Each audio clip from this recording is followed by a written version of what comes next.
We already live, sorry. Any in the moment, y'all.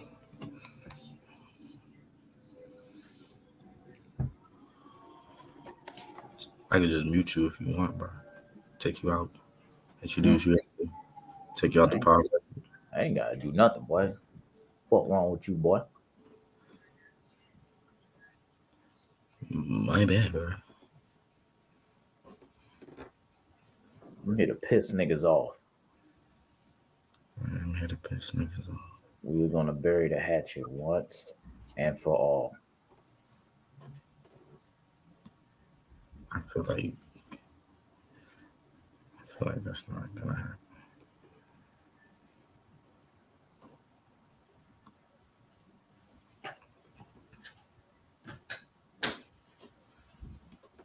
Down, down, down, down, down, down.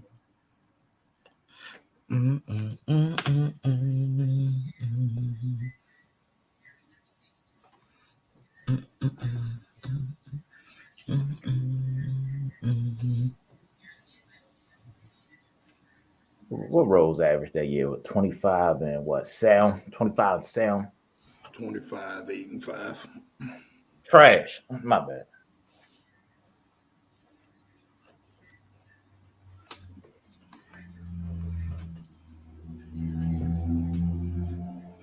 Meow, meow, meow, meow, meow. Nigga like me average 30. There you go. Talking that talk. 30 and 12, and I ain't talking assists. I'm talking steals. That's hard work. That is so disgusting. Just running your pockets. That's hard work.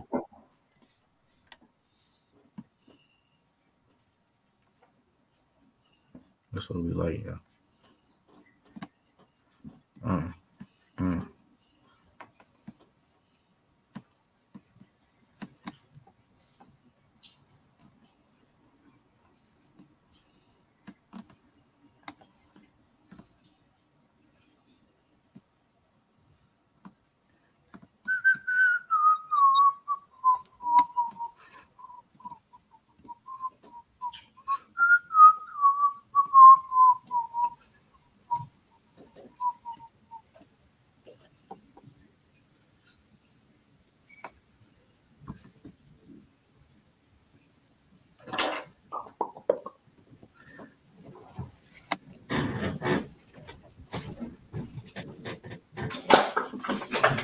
Better cut that on over. Who goes there?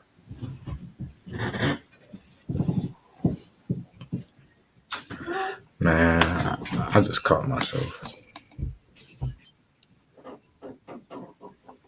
Sometimes you gotta stop yourself from being you. Yeah.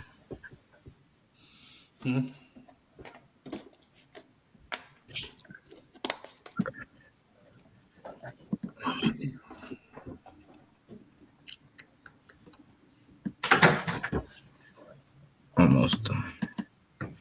I got a promo. Boom. I got a promo. Romo. Don't do it still. I thought you was going to do it. I was like, no, Dom, please don't. Don't think about it. You guys are ridiculous. He started it, man. Mm-hmm. Shout out to them, our viewers. Appreciate the support. We love you. Do I love you? Still love you. Yeah, not me.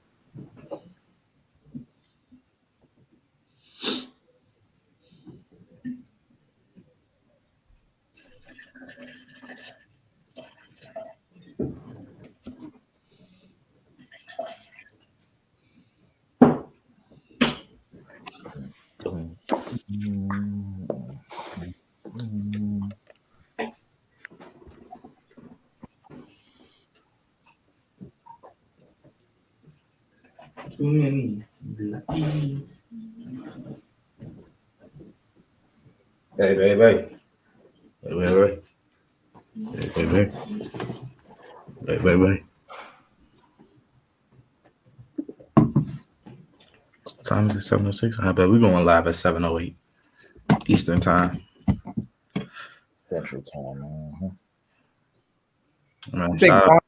think Bronny will still go to Kentucky? Who? Bronny, little Bronny. You going to Kentucky? If he goes to school, he's going to Kentucky. I don't think there's no other school unless Duke. He's going to go to Kentucky. You going to Davidson? What you mean?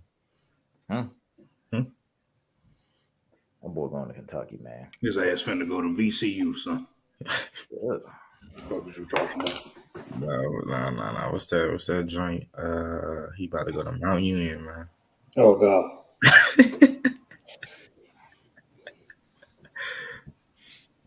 Mount Union got all the hoopers, yo. Ass finna go to Weber State. Yes, I've never seen such an athletic team before. Get dominated by a bunch of midgets.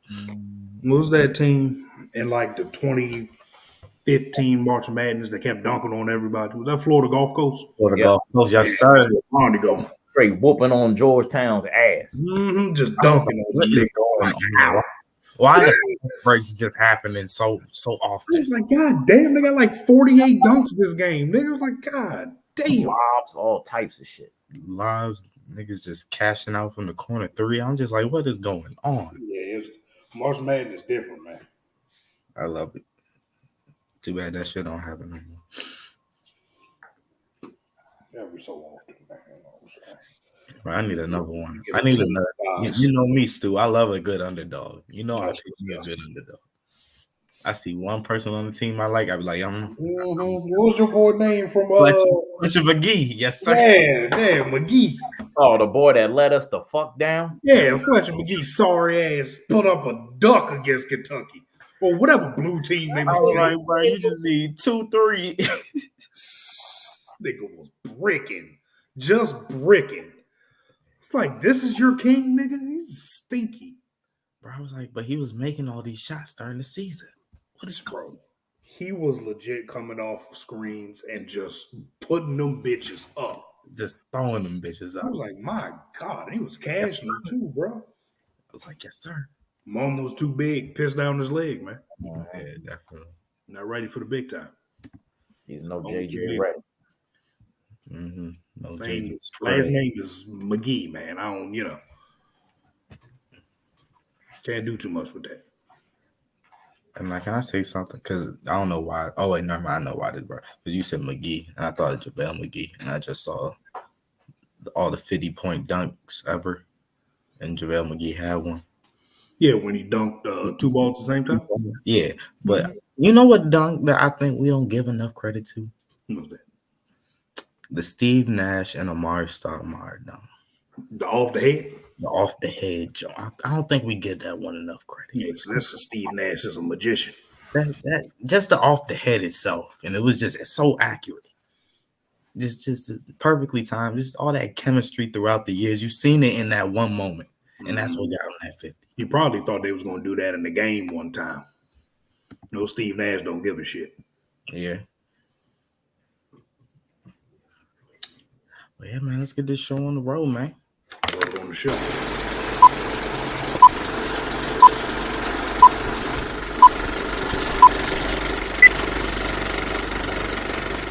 Sip. Yeah. Sip. Yeah.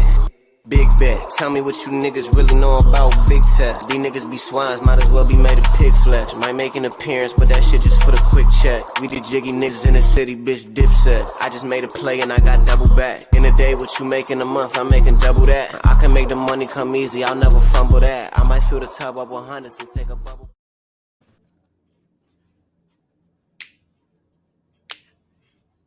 That boy Juice is hot. I'm telling you, man. He always got that good test for you every day, man. Let me tell you. Shout out my man Juice. for the intro that we got, the song that we got here. You know what I'm saying? But welcome back to another episode of 3-Way Deal. No. We here, we back. It's Tuesdays, 7-11. Yeah, 7-11 p.m. That's tough. But yeah, we back, man. Free pancake day. I did get my pancakes. Did y'all get y'all free pancakes? Leave y'all comments. I'm not gonna look at them, but yeah, did y'all eat them today? I got mine. I was happy. Boy, they ate flapjacks, huh? Okay, all right. Your choice was busting, bro. I was sorry, man. But yeah, man, I'm your host, Grizzy Gray. You know, we back again, 3-Way Deal. Got my two co-hosts with me. Got my man, Mr. Steve. What's going on, gang? And my man's in the basement.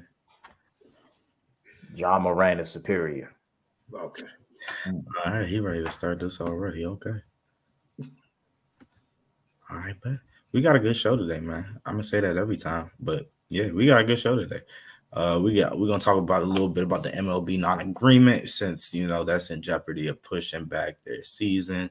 They already canceled 2 series off this shit, man. Oh, all right. Well, yeah, it looks like they pushing back the opening day. So, yep. So yeah, we're gonna talk about that. We're gonna get into the NFL Combine, just talk about the importance of it and players to watch, things to look out for. You know what I'm saying? Just what to expect and how to kind of just our opinions on how to grade players and whatnot. Well, yeah, grade players based off of the certain drills that they do. We're gonna talk about Charles Oakley and his take on Giannis and what Isaiah Thomas had to say about it. And what's that guy's name? Rick Boucher. He had a nice segment about it. I saw it was pretty funny.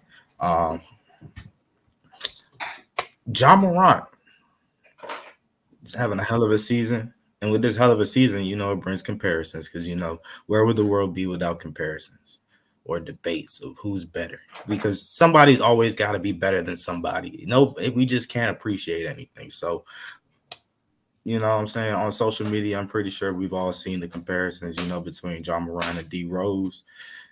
And we're going to have a little talk about that. Talk just, I guess, about just right now comparing seasons. I'm supposing, I mean, not supposing, but I'm guessing between like D Rose MVP season and John Morant season now. And just, you know, just the play styles and just debating a couple of things, just saying what we have to say about that. Going to talk about, can the Suns hold on without CP3? And he's in jeopardy of missing the rest of the season, but he'll be back for playoffs, definitely. But just what that means for the Suns and going into the playoffs for them. And to wrap it up, we're going to talk about the new duo on the block of Harden and Embiid. So, what that boy Perkins called them? Magic Green. Just disgusting. That's boy, goddamn. It's got the potential. Absolutely disrespectful to the late great Kobe Bryant and Shaquille O'Neal. Hey man, I like it, man. Where would the world be without comparisons? What I tell you, man. But let's talk about this MLB non-agreement, man. So the MLB Players Association, the owners, they, you know, of course, haven't come to an agreement yet for the season. So now the opening day gets pushed back. What exactly does this mean for baseball? And what exactly does it mean for the fans, guys? Well, basically, and players. Yeah,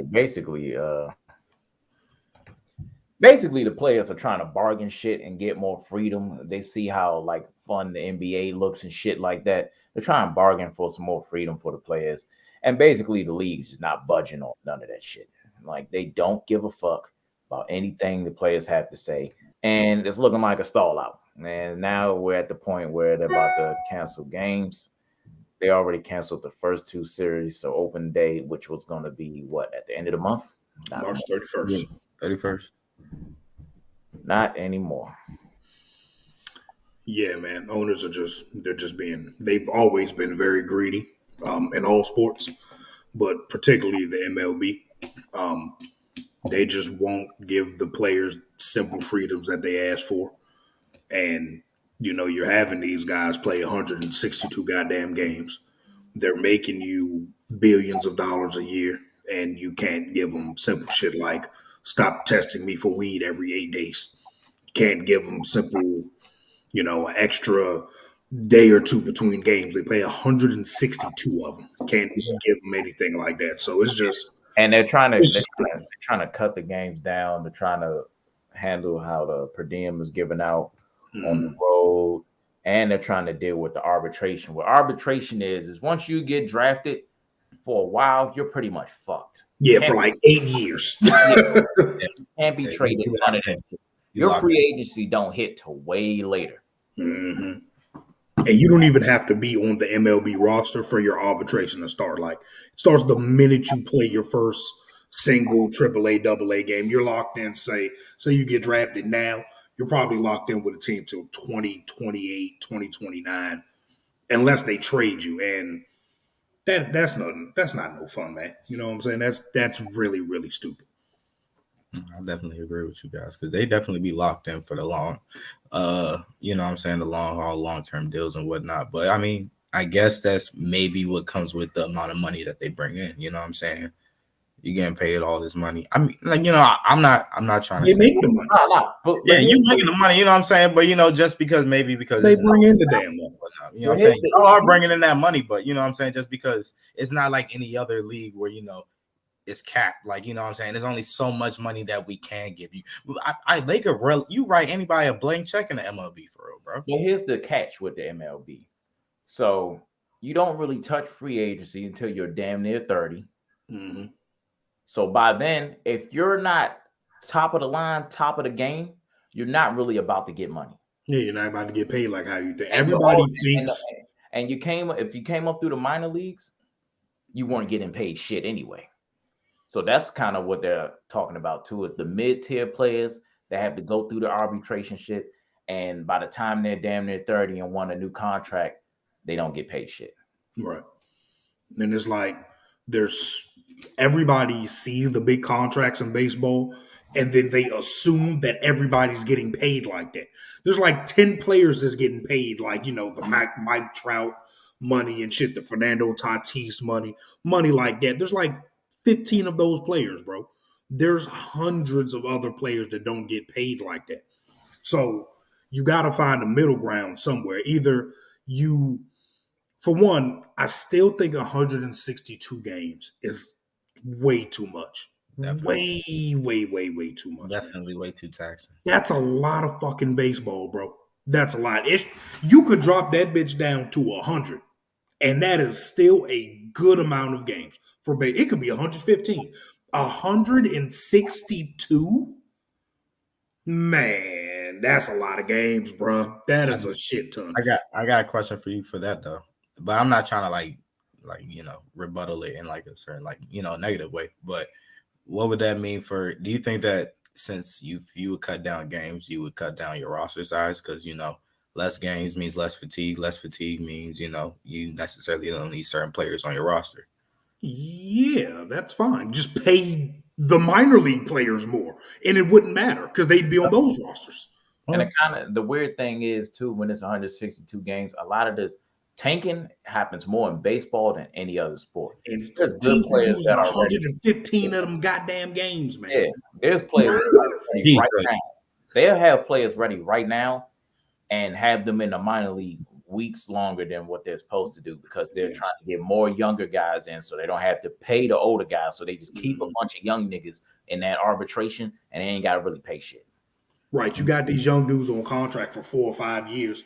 And it's not like the NFL where they're already in the NFL during the rookie contract. You got them down there making basically to MLB players pennies on the dollar for a chance to get younger players. So you don't have to pay all the older ones. Right. But you don't want to pay the younger ones either. That is right. So it's a bunch of nonsense, bro. Pay them damn people. I definitely forgot that it's definitely tiers. It's not like you'll get drafted and when it's like you automatically are on the team. Yeah, you got. And as soon as you get drafted out of high school, if you can get drafted out of high school and go back to college after you get drafted, like you don't go right back and you don't go right into the MLB all the time, bro. Like it's a weird system. It's a really, really weird system. Yeah. All right, man. Good little talk right there. I'm glad that's a lot of insight right there on MLB, man. We're gonna have to start talking about that some more. Definitely when the season gets started, hopefully soon. But let's go ahead and talk about the NFL Combine since it did start today. Technically, you know what I'm saying? We got the quarterbacks and tight ends, receivers that came in today, you know, doing their interviews and definitely teams and whatnot. And, you know, just getting to know some of the guys. And, you know, this segment is just going to be us talking about what to expect from the NFL Combine, you know, things to watch out for, you know, how to grade certain drills and certain players on, you know, based on the drill. And, you know, just what we think our experience is like. Well, not our experience because we've never been, but, you know, what the experiences is like at the NFL Combine and whatnot. I put down 3 different points that I wanted to go through about the NFL Combine that stuck out to me the most, and how basically the NFL Combine is for you to improve, or it will make or break your draft stock, basically, right here. But yeah, the NFL Combine is a place, you know, for you to make or break your draft stock. You can kill it or embarrass yourself on the field, athletically, for real, like running faster or slower than times expected, putting up less reps or more reps than expected. You know what I'm saying? Like on the bench press, showing more or less explosion or fluidity in your movements. Even your flexibility is judged, and you know that can move your stock up and down just based off your physical traits and your physical abilities and whatnot. You can impress or turn off coaches intellectually in interviews, man, because you know they're gonna pick your brain, test your film ability, your football IQ, what kind of man that you are, your leadership, your loyalty, and what some view as the most important question, you know, how much do you love the game? So, and that all those different questions and how you answer them, and they're really going to look into how you answer those questions as to see if, you know, you're the guy for that team. And, you know, one of the biggest and kind of least paid attention to portion of the combine that I feel like, you know, a lot of fans don't really pay attention to is like the medical side of it and the measurements. Because, you know, the whole point of the combine. And that's really what kind of makes or breaks a lot of players. Because I know, like, you know, you heard the discrepancies with hand size, just for instance, you know what I'm saying, for quarterbacks. And based on, well, I'll say like recent players like Burrow and Pickett, because they were the 2 quarterbacks that I can tiny hand, motherfuckers. Yeah, just small hand kind of guys. And, you know, for some reason, well, not some reason, it's, I guess, kind of some logic behind it that, you know, small hand guys can't throw the ball effectively in bad climate and, you know, bad, you know, fast winds and high velocity winds. And, you know, it's just hard for them to get a good grip on the ball and cut through the air and throw precision passes in, like, you know, bad climate. So, you know, playing in somewhere like Green Bay or Detroit or Minnesota or Pittsburgh or, you know, anywhere where it's going to, you know, it's going to have fucked up weather at any point, you know, at any given time. Right. You know, it's not ideal to have a guy with small hands at quarterback. That's what's, you know, the theory or whatnot. But we see that Joe Burrow obviously doesn't have that problem. So, you know, there are some, I guess, I don't want to call them outliers to it, but, you know, I don't think that's a big thing on it. But that's definitely something that a lot of people look at for the measurements that NFL teams look at. Oh yeah, and on a case of medicals, and you know, plenty of players get hurt before the combine. Plenty of players have conditions, like health conditions that may cause coaches, you know, to have some caution. Like for instance, Justin Fields last year, people brought up that in his childhood he was diagnosed with epilepsy, and that it was I believe like a family kind of condition or whatnot. You know what I'm saying? Like some people in his family had it also, but it was also shown throughout his family that once you grow up and once you know you get to like your mid-20s and whatnot, that it kind of, don't quote me on it, but goes away. But you know, it definitely goes down a dramatic amount. So a lot of coaches were put on notice about that. And then like a guy on my team, Montez Sweat in 2019, he was diagnosed with a heart condition. It was hypo something where the the walls in your heart. You finna be a Panther boy until that happens. Yeah, something with the hearts, the walls in your heart thicken up, and he was misdiagnosed actually by that, and so that kind of hurt his stock at first. But then that caused us, I guess, to want to trade up back into the first round of 2019 and pick him up in the late first. So definitely your medicals and your measurements play like a huge role in like your draft stock and where you fall and like how teams really feel about you. And so yeah, and also you could potentially get a sponsorship just from this. Like, you know what I'm saying? You win a 40-yard dash, you get the fastest time, you get a sponsorship. I'm pretty sure if you throw up the most bench press reps, you get a sponsorship for something. I'm pretty sure if you had up the fastest 3-cone agility, something. I'm pretty sure. You know what I'm saying? So, boy, they interviewed DK Metcalf. Look out. DK Metcalf said he like strawberry milk at the combine. They gave the nigga a sponsor. It's that easy. That easy. I don't know what type of serial killer likes that. Last name something catchy. You just gotta promote yourself and you find something. I promise you. Look at Kool-Aid. Look at your boy at Alabama, Stu. Kool-Aid. Hey man, best name in the world. That's terrible. But yeah, man, that's just the couple of things that I feel like are kind of important to the combine, how I view them, and just how you want to give examples of how, like, you know, how you perform and how you measure out how your health is, you know what I'm saying, could add or deplete your draft stock. So yeah. Can somebody go look at Reggie in the comments, please? Let me check him out. Let me see. He is a menace.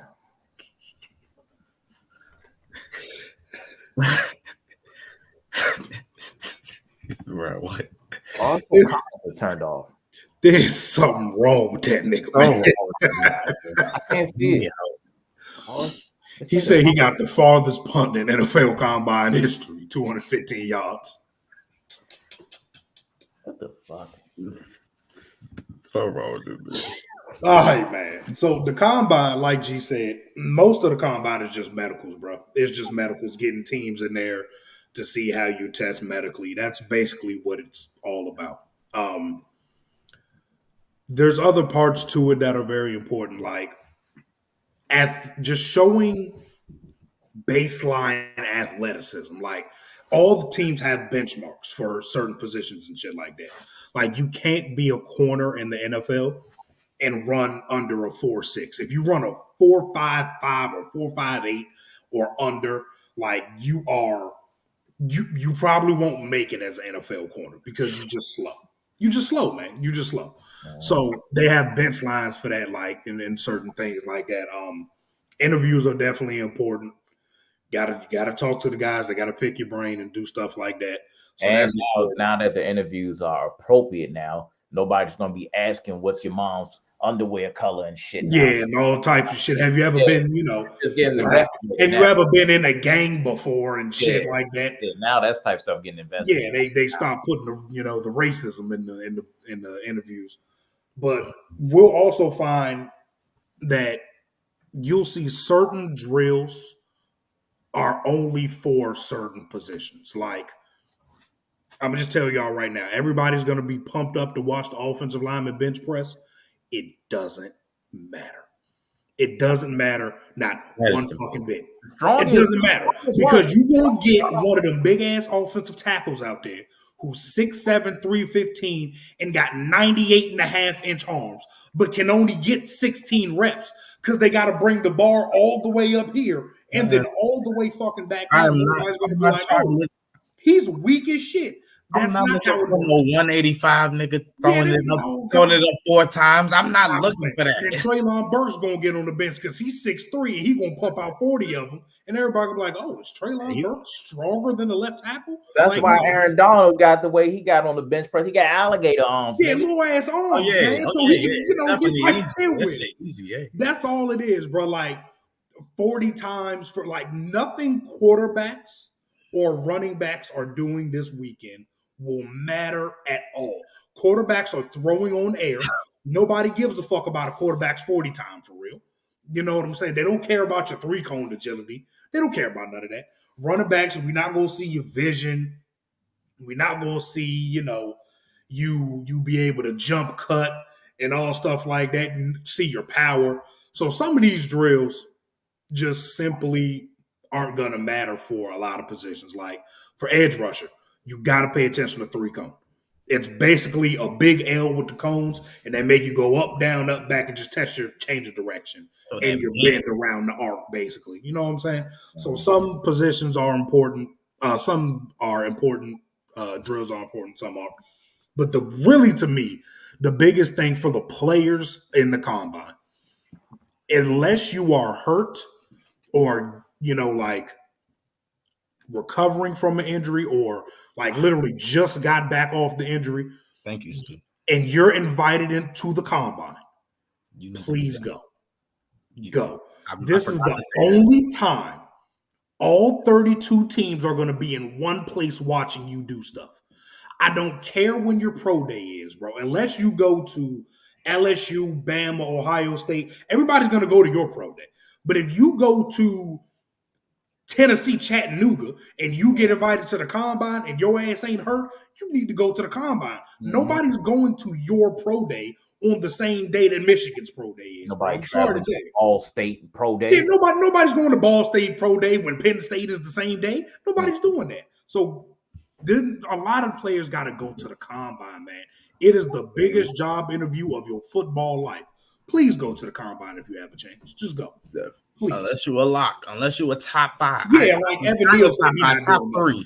Unless you top 3. If you're a first round, if you're a top 15 pick, like you've heard from everybody, you're a top 15 pick.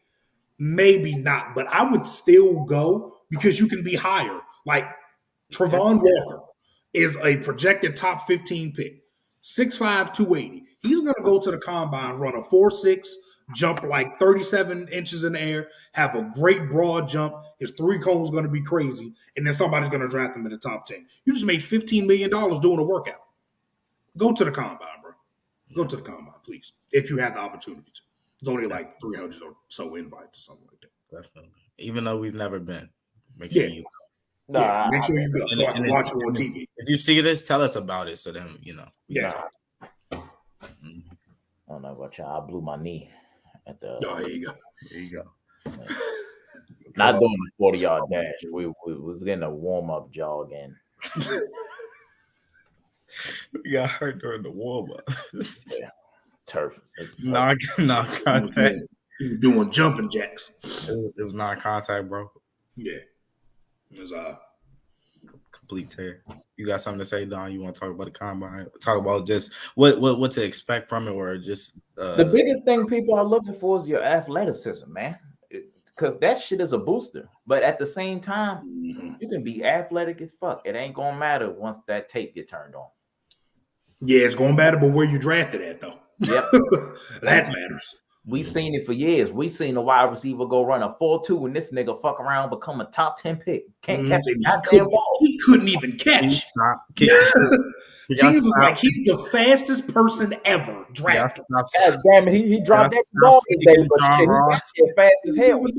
They was like, I don't care if John Ross is short, can't catch, and can't run routes. He runs a 4.22. Draft him. And he's the sponsor. Yes, sir. Yeah, you know what I'm saying? Look at Darius Hayward Bay right there. He can't catch a goddamn thing, and he went to a terrible school that won like 2 games. But we're gonna take him. He's fast. Guess what? He ran a 4.34 at the combine, though, nigga. So that's what matters. That's blazing speed right there, man. That gets you. That spreads the offense, bro. That's all that matters. That's why the combine matters, bro. I'll put it like this: if you're an athlete and you're going to the combine, just don't stink. Just like don't absolutely stink at the combine, and you'll be fine because people are like, okay, well, this is the baseline of athleticism, and we trust the tape. But if you go out there stinking up, it might get ugly for you, bro. Don't be that wide receiver that got hit in the face twice in that drill. Don't do that. Don't be that guy. Yeah, don't do that shit. But yeah. That shit bad, but I bet. Let's talk about just to end off this segment right here, just some players that we're looking to watch or players that the fans should look at and whatnot. I got a few, but go ahead, Don, because I might take some of yours. I don't really want to get into a specific. I do want to go ahead and say my boy Jaquan Brisker he's finna test very athletic. I'm gonna go ahead and warn niggas now, and he's gonna need to, because pretty much after Hamilton, everybody will be like, well, who's the best safety? So once he runs, I 4.3 is. I ain't gonna put it against him because Jason Oweh 4.3 is fast, man. Jason Oweh ran a 4.3 last year apparently, and I. Oh man, at the Mickey Mouse pro days. So yeah, that watch out for Jaquan Brisker. My favorite thing is to look at is the quarterbacks, man.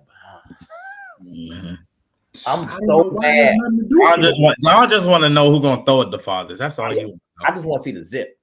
But Matt Cole's not gonna be there, and that's like one of the main suspects I really wanted to see there. But I know he doesn't blow me that he's not thrown. I mean, he's throwing that pro day, man. I get it for quarterbacks. Quarterbacks have 0 to gain from the combine, so I get it. You get into your own building, you're throwing to your own players. You got some rapport, some chemistry with them. So I get it for quarterbacks. Everybody else should go. Everybody else. Quarterbacks in there, maybe you want to test, show everybody. And it's different, bro, to see quarterbacks throw in person. Like, you'll see the difference in Desmond Ritter's arm and Malik Willis' arm, since they'll be pretty close together in the row, in the drills. But it's not like, I'm not saying Desmond Ritter got a bad arm, but you're gonna see the difference between Malik Willis and Desmond Ritter arm. You're gonna see the difference. I want to see Kyle Hamilton at the combine, because I think he's gonna fucking blow the roof off that bitch. I ain't gonna lie to you. They're gonna end up calling him the best player in the draft. That's how much I feel about him. I agree. Aiden Hutchinson, he has a lot to prove. Mm-hmm. A lot to prove, because he's so far looking like he's just straight, like a Bosa straight power machine. So he's got a lot to prove. I want to see what he can do. I want to see what Kayvon Thibodeau can do, because we always talk about how he got the flexibility and stuff. I want him to blow that shit out the water too. Sauce Gardner, gotta see him.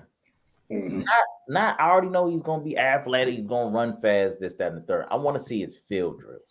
Is he gonna run fast though? I think he'll run. No, man. I think he run. I think he run. Be a 4.5, 4.4, and I think he's 4.4. I think he run high 4.4, but that's not like crazy fast. That's baseline speed. It's got to be that fast. But it don't matter if you lock down. If you're not giving up touchdowns, I don't care how fast you are. Okay. If he's a strong, and he lined up with Jalen Waddle, nigga, they're gonna put his ass Jalen Waddle in the slot. They're gonna be like, oh God, yes. I want to see that. I want to see the field drill, because guys built like him. The issue with guys built like him is their hip flexibility.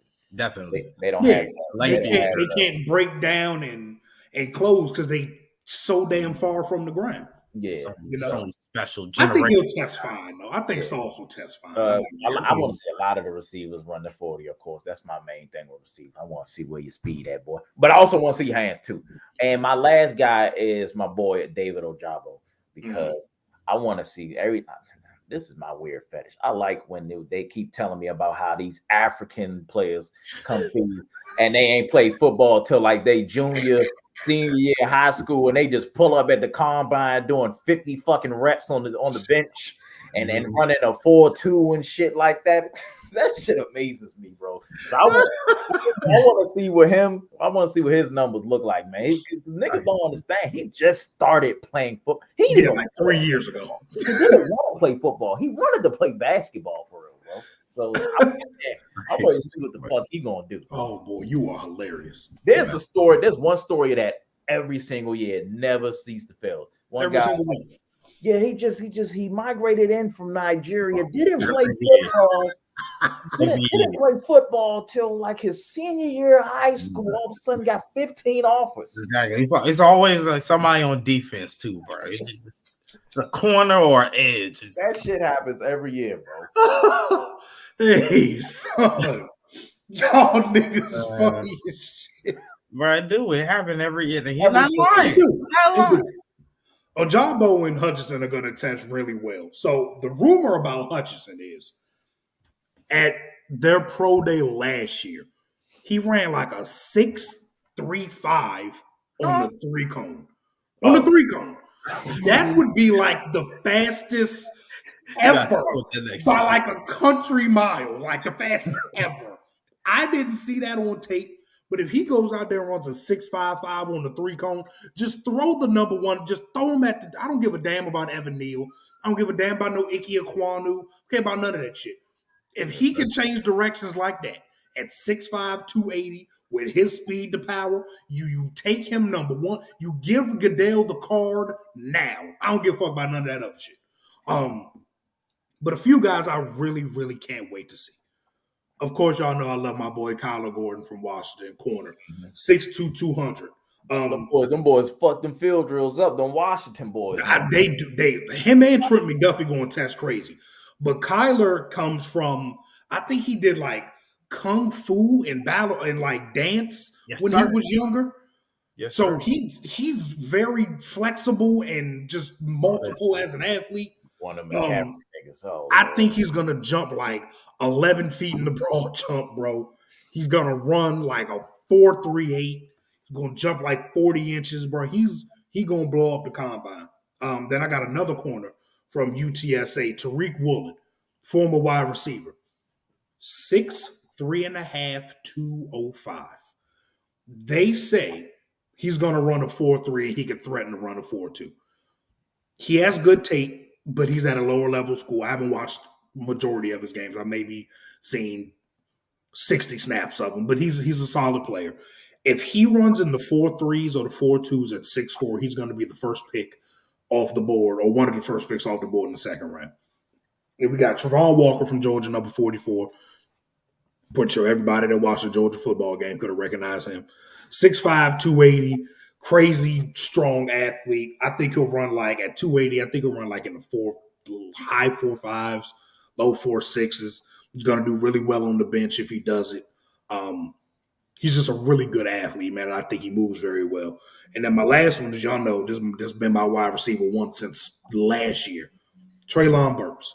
Treylon Burks is 6'3", 232, and he moves like a 6 foot, 195-pound dude. It's crazy. They say he's going to run a 4.3. I don't know if he's going to get there.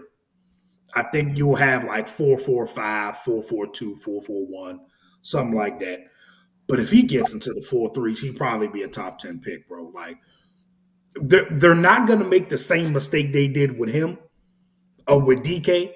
They're not going to make that same mistake. They're not going to be like, oh, this dude is big, strong, and fast and runs fast in a straight line. Who gives a shit about a 3-cone? Who cares if he can turn? Nigga, by the time he breaks down, the corner's 15 yards behind him because, you got to run with him. So I think he'll do great in the combine as well. So those, I mean, I really want to watch everybody, but those the big four guys I really, really, really need to see. Oh, I forgot my boy. No, he's not my boy because he went to Ohio State. But Garrett Wilson, I want to see he run that 40. I want to see that 40. Give me no Olave. I want to see the 40. Oh, Chris Olave gonna run like 4.35. Olave fast as shit. I don't know about Garrett Wilson though. Like he's good after the catch. If it's a 4.4, 4.5, I'm taking it.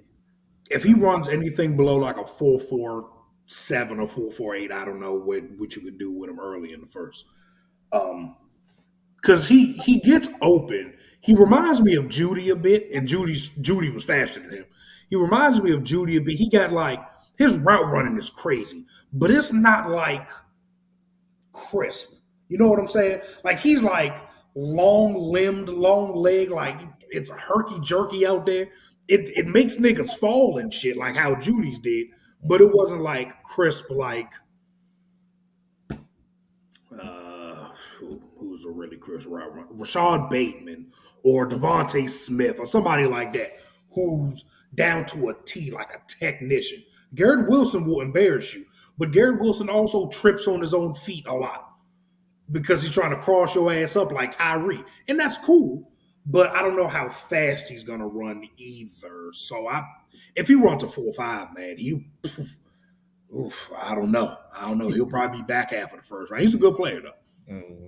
Stu, I thank you for not taking none of the players. Well, you only took one player I was going to say, but that was only because I heard the recent buzz about him, Mr. Woolen and whatnot. Yeah, big boy. But I got like six players I'm looking at, 6-7 players. I'm gonna start off with your boy, actually, Stu. I'm really interested in seeing how Jermaine Johnson tests. and see his numbers, bro. Just to see a nigga that was just beating everybody ass. Mm-hmm. I need to see what he tests like. Just because I might be an instant fan if that man is, super athletic also, bro, because that'll definitely spike his numbers up. And let's say Aiden or Kayvon. I'll say more so Kayvon. Let's say Kayvon doesn't perform how we, are expecting him to, or how we might think that he should. And Jermaine blow it off the roof, bro. This could be something big to be talked about. You know what I'm saying? So I'm definitely interested in looking at that. 2 wide receivers I'm looking at is definitely one guy that I hope that my team can get in the second round is Mr. George Pickens himself. George Pickens, definitely want to see how he's looking after, the knee injury and whatnot. He looked good in the championship game and the game before that. He looked pretty solid, He didn't look uncomfortable on his legs and whatnot. So I definitely want to see how he performs at the combine, and Justin Ross. This could be a big. This could be a big. This could be big redemption for him. Forgetting he exists. Jesus. Exactly. And he used to be a lock first round. These were 2 guys that were locks first round a year or 2 ago. Mm-hmm. These were 2 guys, like literally Justin Ross 2 years ago was looking like the number 1 pick. Then last year, George Pickens was the number 1 pick. Now both these guys are fighting for second, third, fourth round, options right now. So if Justin Ross medicals check, I don't even give a fuck about his athleticism. I need his medicals to check out. Is your neck and your back okay? If that's cool, somebody's gonna draft him in like the 3rd round. I hope it's us. I hope we replace him with Mike Will. They're the same damn player. Yeah, man. So definitely looking at him. 2 running backs I want to point out is Kenneth Walker and Damian Pierce. Looking at both of those guys, Damian Pierce out of Florida. Damian Pierce, I like Damian. I like him too, man. I got shot. I got shot at Kenny because he's my cousin and whatnot. Somewhere down the line, my cousin. Yeah. So, yeah. 2 explosive running backs that they could definitely looking like running back ones potentially, or definitely rotational guys in the NFL going into next season. So you want to look out for those guys. I got 2 linebackers on my list. You already know the first one, Darian Beavers. Yeah. You know what I'm saying? Just because, bro, I got throwing the linebackers, just because it's 2 guys that kind of jump out at me a little bit that came off a little script, and they're very athletic, and they're making a little bit of noise after the Senior Bowl, and that's Darian Beavers and Chad Muma, right? Yeah. The song about it was called Wisconsin, a Wyoming linebacker, and I like him. Yes, sir. So definitely looking at both those guys right there. And you know what? I'm not just gonna leave it off of Darian Beavers. You know what I'm saying? Just looking at everybody from Cincinnati. Go check them out, yo. Oh, here you go. Check out Desmond. Check out Alex Pierce. Check out Kobe Bryant. Check out my man. There you go. Take your time. Yeah, we got all that. No, that's not who I was thinking of, but Myjai Sanders and then my man Cook. Brian Cook. Brian Cook. Yeah, there we go. Brian Cook. I couldn't think of his first name, but yeah, check all them out. You feel me? They could be solid, role players on your team someday. You know what I'm saying? Right. Even though Darren going to us, but yeah. So we're gonna dive into our NBA portion of the pod. Yeah. We finally here. We got 4 good topics. First topic is we're gonna talk about what Charles Oakley had to say about Giannis.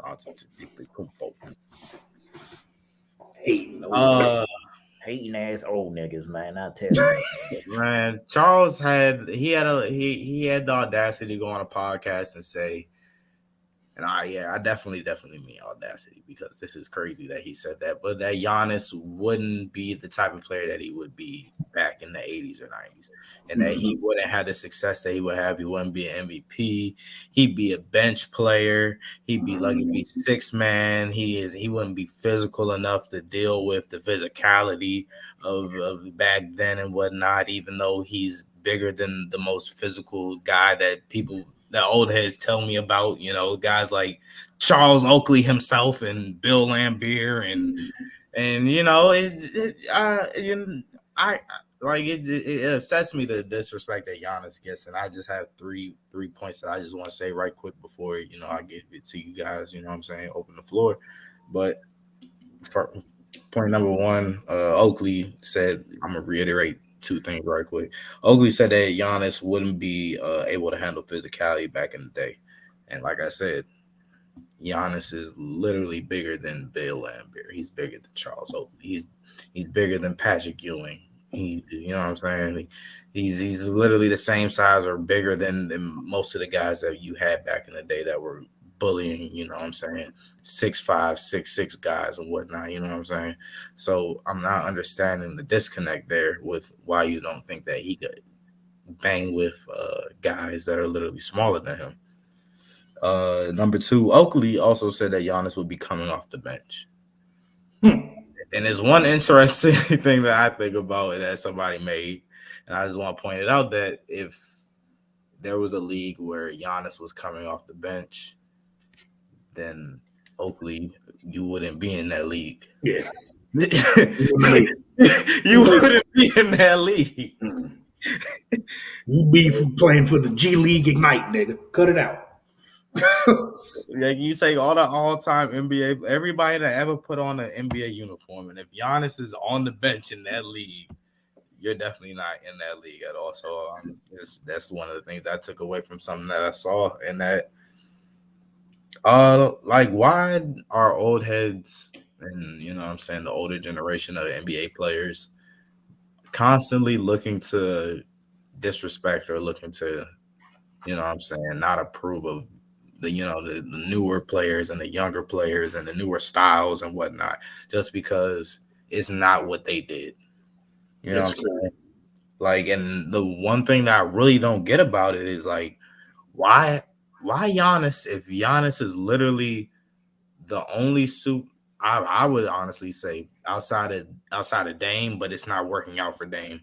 Like, you know what I'm saying? The only superstar that really embodies kind of the same mentality and structure that old heads had, you know what I'm saying?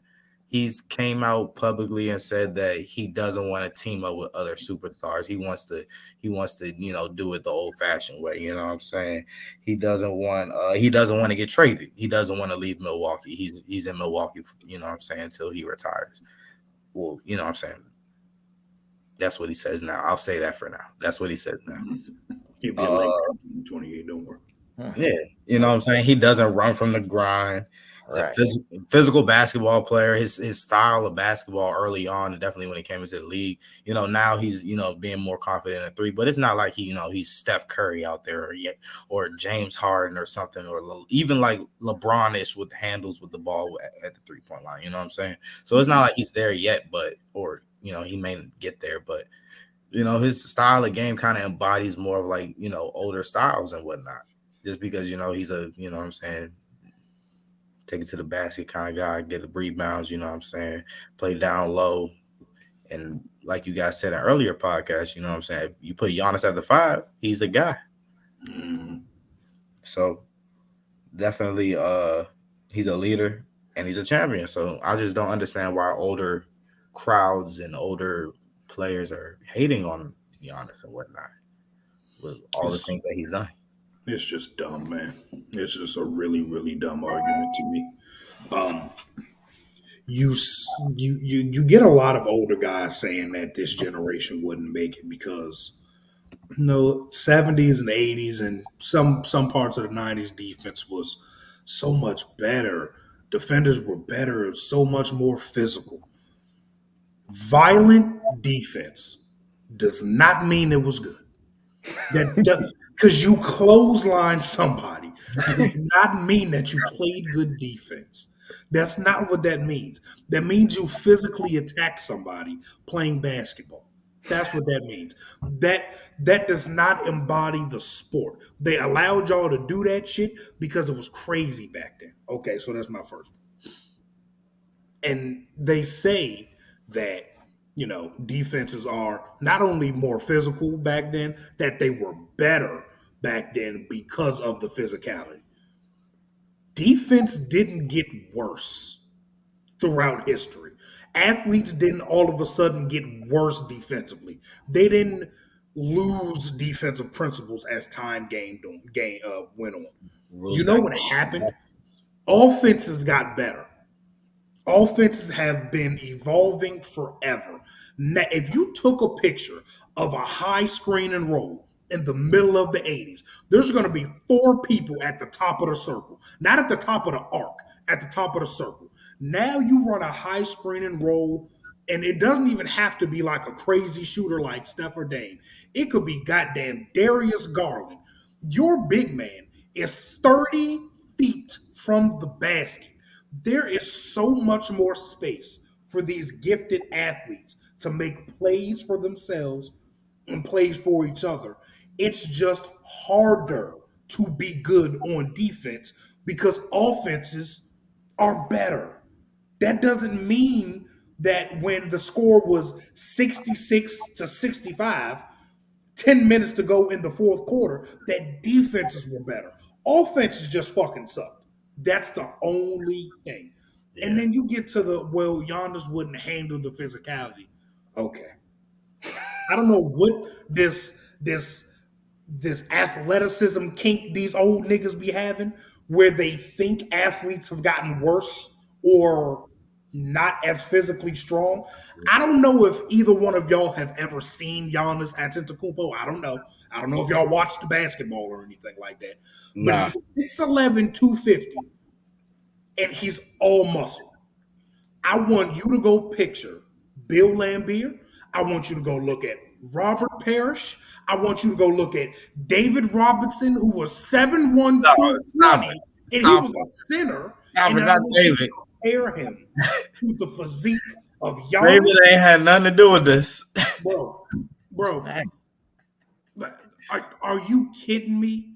Are you kidding me? They had David Robinson come from the goddamn military, and he was an MVP candidate for years. You're telling me 6'11", 250 Giannis, who can dribble the ball and has the flexibility and dexterity of a 6'2" point guard, he can't handle the 80s and 90s because y'all was going to punch him a few times. You don't think that big nigga going to punch you back? If he's allowed to do it, that's the funniest part to me. That's the funniest part. You niggas ain't gonna be physical back. LeBron is 6'9". At the height of LeBron's powers, he was 6'9", 265. You want to get in a tussle with that nigga? Are you kidding me? Bro, old niggas are insane, bro. They are insane. Absolutely crazy. I love to see Russ in the 80s.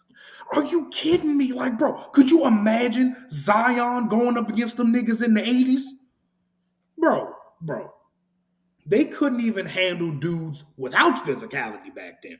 Tim Hardaway was giving them niggas buckets. Old skinny white men like Bob Cousy was smoking niggas. Kyrie would be in jail for witchcraft if he was put in the NBA in the 70s. They would hang him from a tree immediately. Immediately, bro. Because of the witchcraft he would do to them old folks. But don't just cut it out, man. Just cut it the hell out. They see a nigga dribbling with both his hands. They would have a trial in the middle of the game. They see a nigga not looking down when he dribbles. Yeah, they be like, what the hell is he? Is he from another planet? Like, bro, I will never understand how old folks have this damn mindset that nothing got better. Their generation was just the prime of basketball, bro. And then they'll use outliers. They'll be like, oh, well, Sean Kemp was big and strong like that. Dominique Wilkins is big and strong like that. There's like 9 niggas on the NBA rosters like that now, son. Are you kidding me?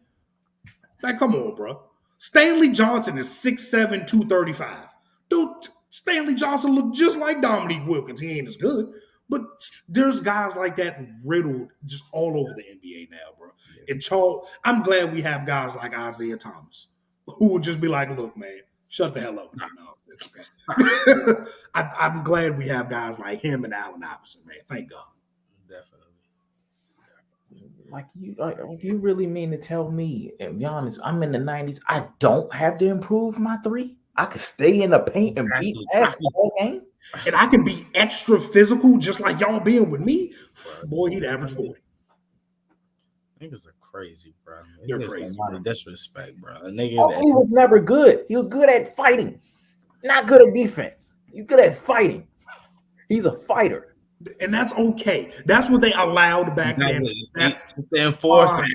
Back That then, is every fine. team needed a guy like him. Oh, Like a guy that we grew up on that's maybe not Hall of Fame worthy, but it's Hall of Fame adjacent. Like he's really close. the Amari funniest thing to Stoudemire. me. Yeah, If you threw Amari in 1982, brother, he would average 28 and 15, probably a half, goddamn near. Blake Griffin would do things to them big white men that they have never seen before in my life. Like they would never be able to overcome what you could throw Derrick Jones Jr. in there and he jump over Tom Chambers or some shit. They gonna freak out. Like, bro, come on, man. And I'm not trying to say them guys couldn't hoop back then, bro. That's not what I'm saying. Charles Oakley couldn't play defense. That's what you're saying. Charles Oakley couldn't hoop. If Giannis Charles Oakley, yeah, he wasn't a player. If Charles Giannis Oakley was on that Knicks team, Giannis is taking Charles Oakley's job. Oh, yeah. easy. Yeah. He's bro. I don't know where he got the bench comment. Like where did what team was you thinking about when you said bench? Was you thinking the all-time Bulls? Was you thinking they wouldn't be on the bench for them? I don't know where you got that from. Just wait. Isn't Giannis on the All NBA 75 team? Yeah. And Charles Oakley ain't? And Charles Oakley said that nigga would be on the bench. The NBA said there wasn't 75 players better than him. The league you played in, and you said, oh, no, he won't be on the bench. He'd be on the bench. Brother. Well, yeah, my bad. Why have we even had this conversation? That's all we had to say. I just thought about that. I could have said so many less words, but I just thought about it. I was like, hold on. Niggas could have had it. Like, literally last weekend, they said he was one of the 75 best players ever. And Charles Oakley was like, no, big tough meat, bitch. Shut up, man. Cut it out. Niggas could have had a 30-second segment, man. Hey, Don, you ready for your moment, yo? He been waiting for this for like Hey, Don, I'm gonna give you the coin toss automatically. You want to pop it off, or you want to? Because I don't have. No, Don gotta go first. No, go Don. I don't got much to say about this, but you should give him the whole camera too, nigga. Make Don big. Bet. Both of y'all gonna have your own time on this. I bet. So, boom. Y'all know the debate. There's been a lot of heat between John Morant and Derrick Rose. You know what I'm saying? Comparing John Morant's season right now to Derrick Rose's MVP season. That's what I'm guessing, or just because you can't compare their careers because John Morant's played fucking 2.5 years. So, yeah, you can't compare careers, but I'm just guessing as to right now and the impact that they have for their team. So, I know Don is an avid John Morant stan, and he loves the play style that D Rose had, you know what I'm saying, when he was playing and whatnot. I know he was once conflicted, but he is a believer in one person right now. I know he is. So I'm going to give that brother the flow. That's you. How I do that? Not only is he a John Morant stan, he is a Derrick Rose hater. Let's not forget that. I'm not a D Rose hater because I like me some D Rose. I felt like D Rose could have been in bigger roles late in his career, such as the Cleveland Cavaliers. But my thing is, man, Derrick Rose won that MVP season. The Bulls won how many games? 60 games?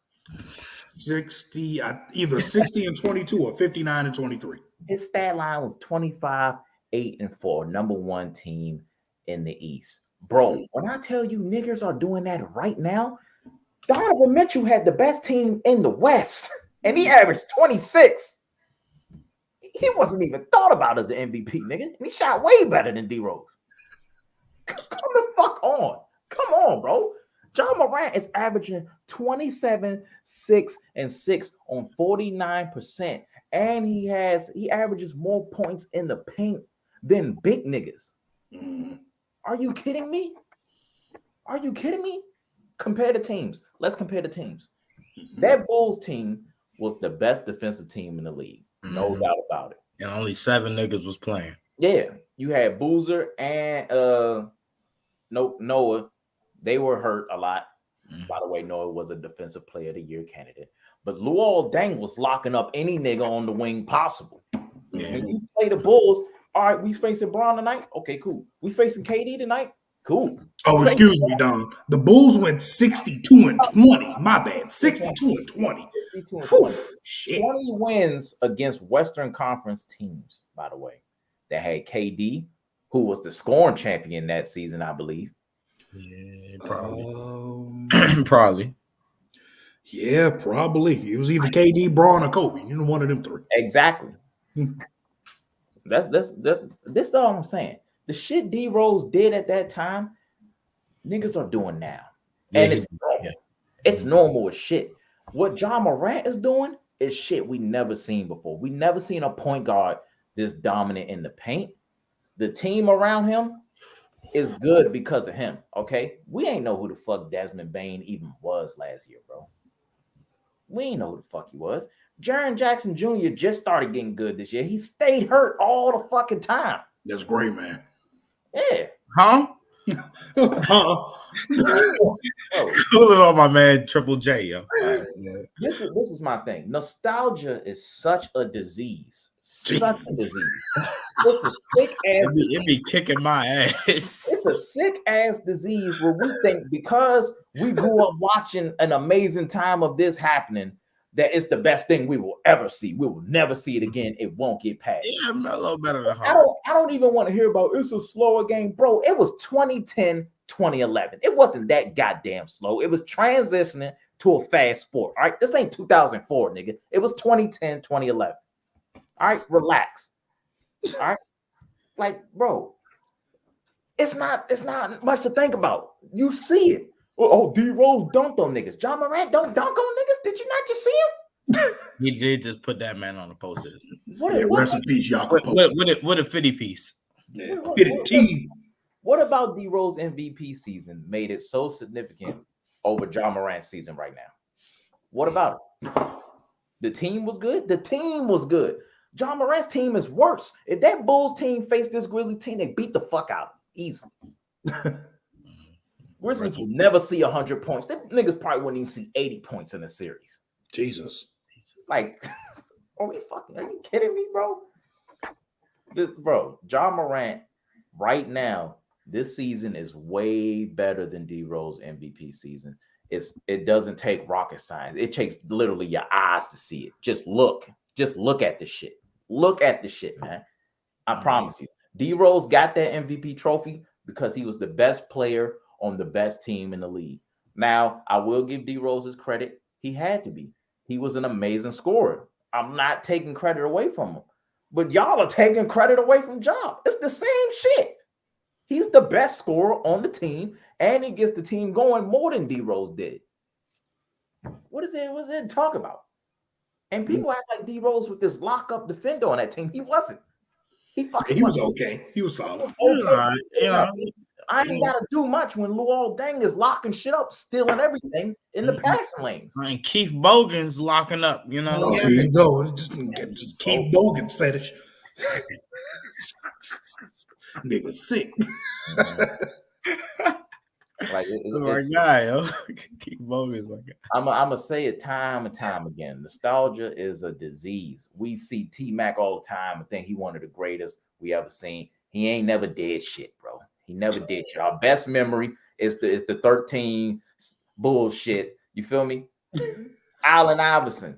We saw him wear a headband. Hey, yo. No AI Snyder. Chill out. We saw him wear a headband, had tattoos. I'm like, oh, this is the greatest nigga ever. No. Calm the fuck down. With me, yo. Man, calm the fuck down. Just because we grew up watching them doesn't mean eventually other guys won't get better. It happens. Just let it live. Let it rock. It's just what it is. You feel me? If D Rose had this exact season now in these times, this exact same season, we're not even looking at this nigga as MVP. We're not. This nigga's right now like Embiid that's averaging like 30 and 14, nigga. We don't care. We don't, man. That's just the truth. Valid. Don't worry, Don. We're gonna have I'm gonna have a question for both of y'all at the end of this podcast that Reggie proposed. Good God, I can't speak. But yeah, go ahead, take the flow, Stu. It's you. Oh, you ain't got to make me big. I ain't got. No. I ain't got a whole soliloquy on that like Don. Okay, you better make one. I think at this point that we overrate D Rose's MVP season just a little bit. Just a little bit. It was a great season, man. Don't get me wrong. Best player on best team usually wins the MVP year in and year out. But I just want to put in context of how good Ja Morant is at doing the same thing Derrick Rose was doing. Derrick Rose was 6'3", 200 pounds. Ja is 6'2", 6'3", and he's like 175 pounds too.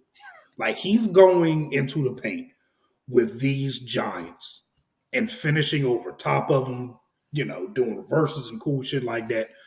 25 pounds, 30 pounds lighter than Derrick Rose was.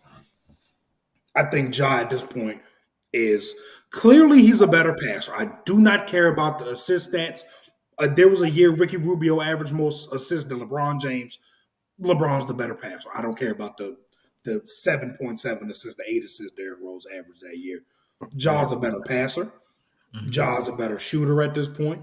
Ja's overachieving with a worse roster at this point.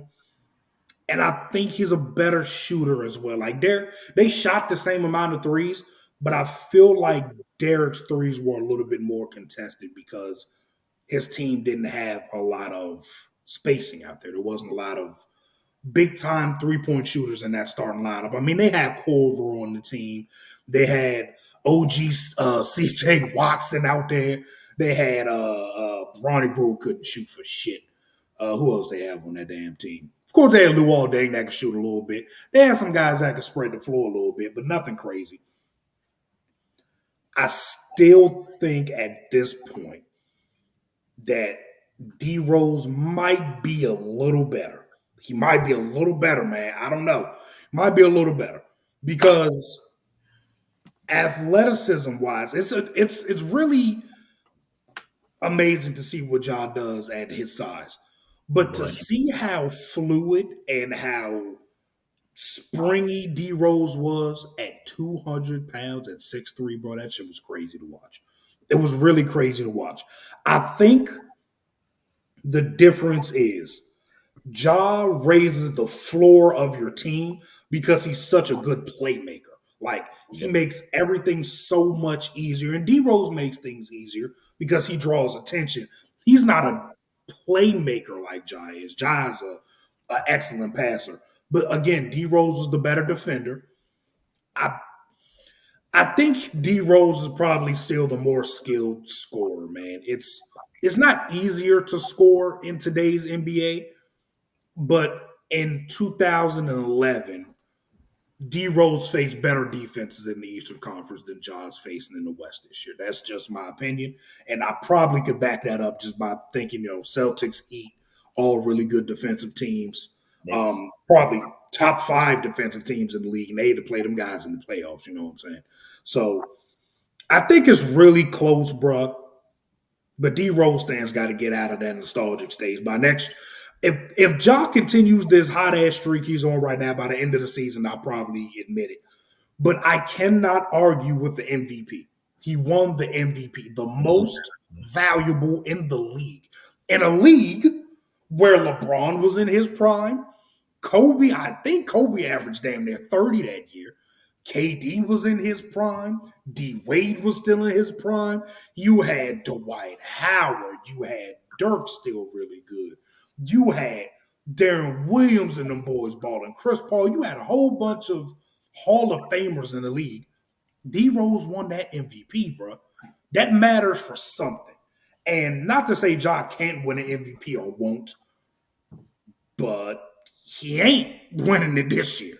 And this will both be their 3rd season. He's not winning it this year, mostly because Embiid, Giannis, and Jokic are putting up like extraterrestrial stats and shit. You just ain't never seen. Yeah, but at the same time, neither one of them are like the number one seeds in their conference. So to me, they're just playing better than Ja. I don't think I can make that argument for D Rose because I don't think D Rose is better than LeBron or Dwight that year. But D Rose was special, bro. And again, I'll put it like this: Ja has a better supporting cast for him to be aggressive scoring wise. Yeah. D Rose had no room to do anything, and he was still averaging 25. Nigga, Carlos Boozer and Joakim Noah were never outside of the 25 feet, 20 feet. They were never away from the rim. And Derrick Rose was still doing 38 up and unders on big men and dunking on niggas every single game. So I think D Rose is a little bit better at this point, but it's really close. I'll say this though. I think Russ was better than both of them. Like at this point, I think Russ was better. Russ is the most explosive athlete at point guard I've ever seen in my life. Not even close. Throwing in third parties. Here you go. Hey man, showing. I ain't gonna argue with that. Russell Westbrook's probably the craziest nigga. Yeah, I mean, it's insane. The shit Russ was doing, you're not wrong, but he just never stopped moving, like ever. But everybody's not. Nobody likes it. It's not a lot of Energizer Bunny kind of players like that, bro. Yeah. It's really not. And Russ was an elite defender his first couple of years in the league. I can't say the same about these two niggas. I don't think Ja will ever be an elite defender. He's like 15 pounds, man. and I already got to do too much on offense. I ain't finna play all that. Yeah, he's the engine on offense. You know what I'm saying? I mean, D Rose was too, but Ja got to do all the scoring and the passing. Something like that. Just give me some 3-and-D guys and hide me on defense. We good.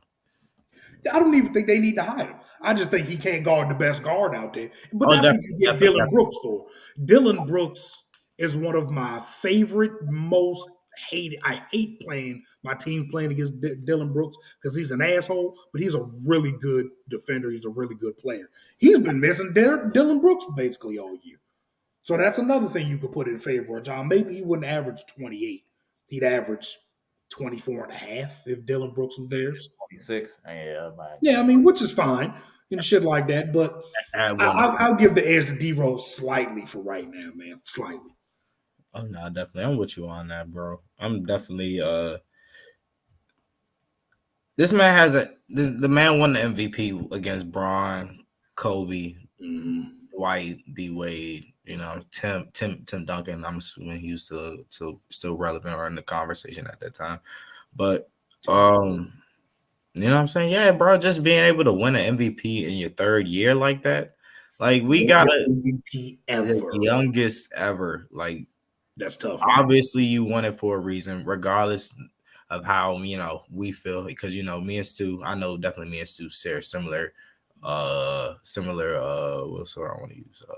Similar takes on the topic that, you know, Derrick Rose wasn't the best player or the best MVP candidate in our eyes. But, you know, best player on best team. So, you know. That's what happens, man. That's what happens. And, we just gotta show respect to Derrick Rose a little bit more, bro. Ja still hasn't finished this season. He's arguably fifth in MVP votes. He's somewhere between fourth and sixth. You know what I'm saying? He's somewhere in that range right now. So we gotta see how his team finish.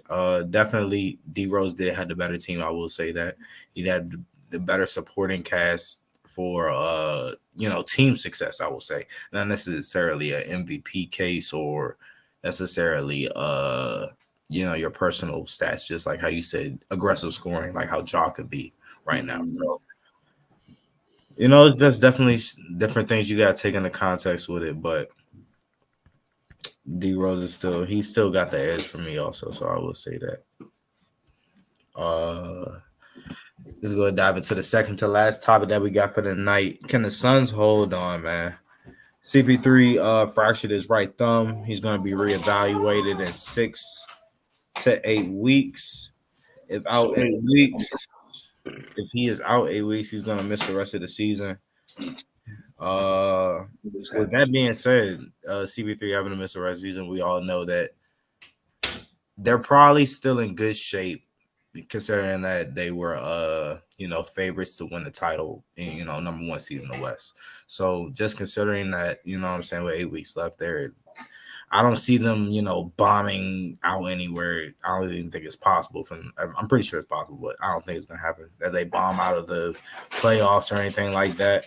So just dealing with just going into the playoffs. CP3 is gonna have to gain his rhythm. He's gonna have to get his conditioning back if he is to miss the next 8 weeks. Because that leads into the playoffs. So, I just want to point out 2 quick things before I ask you guys a question. One huge place it affects the Suns is the turnover margin, because Phoenix was turning the ball over on 11.4% percent of their possessions before Chris Paul was hurt. And without Chris Paul, it is at 15.7. And that is arguably, just for a single player, one of the highest, percentage differentials, just for a player in NBA history. And, that states how valuable he is to the offense. And he also is the reliable ball handler, initiator. And, he is a reliable option as well in the clutch and not just, throughout the game. So what does this mean for the Suns? Because I definitely think that they're going to struggle. If it's anything like the finals, I'm just bringing this up for reference, where Chris Paul is canceled out. Chris Paul is irrelevant to the game. I think that the Suns will struggle against good teams. But what exactly does this mean for this stretch for the Suns if they're missing, a guy that prevents so many turnovers and a guy that leads your team and a guy that literally makes everyone on the roster better and a guy that is literally an on-the-floor coach? What does that mean? What does that mean for the Suns during this stretch? They'll be fine, man. They'll be fine. They have a 6-game lead on the number 2 spot in the West. They're still good enough to beat bad teams. Yeah. The problem is, I think they can survive like most games the first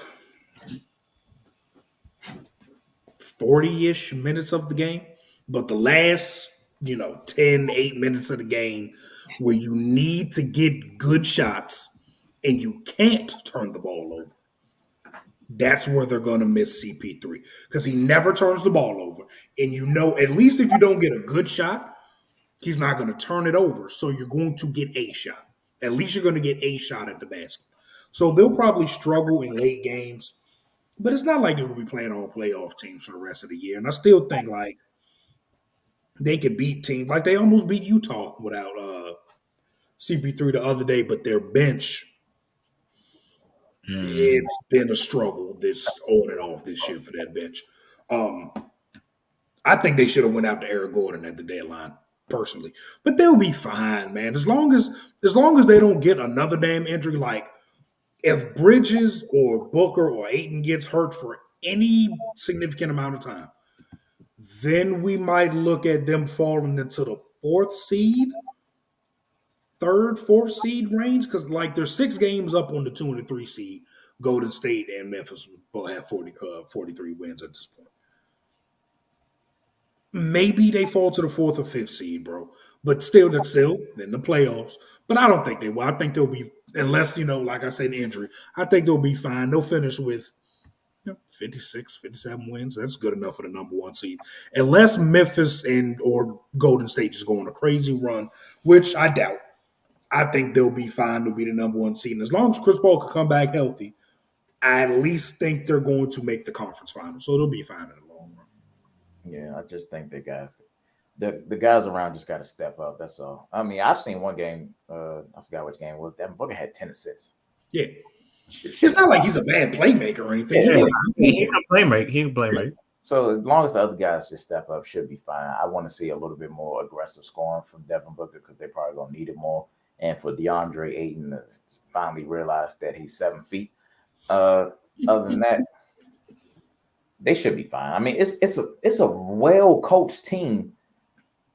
It's just the stars going to have to really be some stars because the role players ain't going to play their role as much. Although Cam Johnson's been pretty good, but that bench stinks. So yeah, like I'm looking at their schedule now. Their next, say, 12 games: Portland, the Knicks, They got the Bucks, they got the Magic, they have Miami, they got Toronto, the Lakers, the Pelicans, Houston, they got the Bulls, they got the Kings, and the Timberwolves. If they could win 5 or 6 of those games, They all they went got to do is half go them games 500 they for the could. rest of the year to me. Yeah, they went half them games they could. They're fine. They're fine. And the season is They winnable. The season's over. There's only 15 games left. If they win 7 of those games, they are fine. They just can't like completely bottom out or hit rock bottom. You know what I'm saying? They'll be fine. Those 15 games left. Most of these teams, like I can tell you right now, Portland ain't trying. The Knicks, Julius Randle just out there doing shit. The Magic never try. The Lakers aren't trying. The Pelicans try very hard, so they're going to have to play against the Pelicans. Houston's lost 9 games in a row. The Kings, so they could win some of them games easily. Easily. And they just got to sneak in a dub against a good team. Like they can beat Minnesota without CP3. Like they can beat Toronto and shit like that. So they'll be fine, bro. They'll be all good. Be all good, that Stu say. We're gonna hope that it is. I really don't care. I ain't gonna hope, but yeah. Man, I really don't care if the Suns do good. I really don't. But last topic of the night, we got new synergy and energy in the building. You know what I'm saying? In the league, to be actually frank.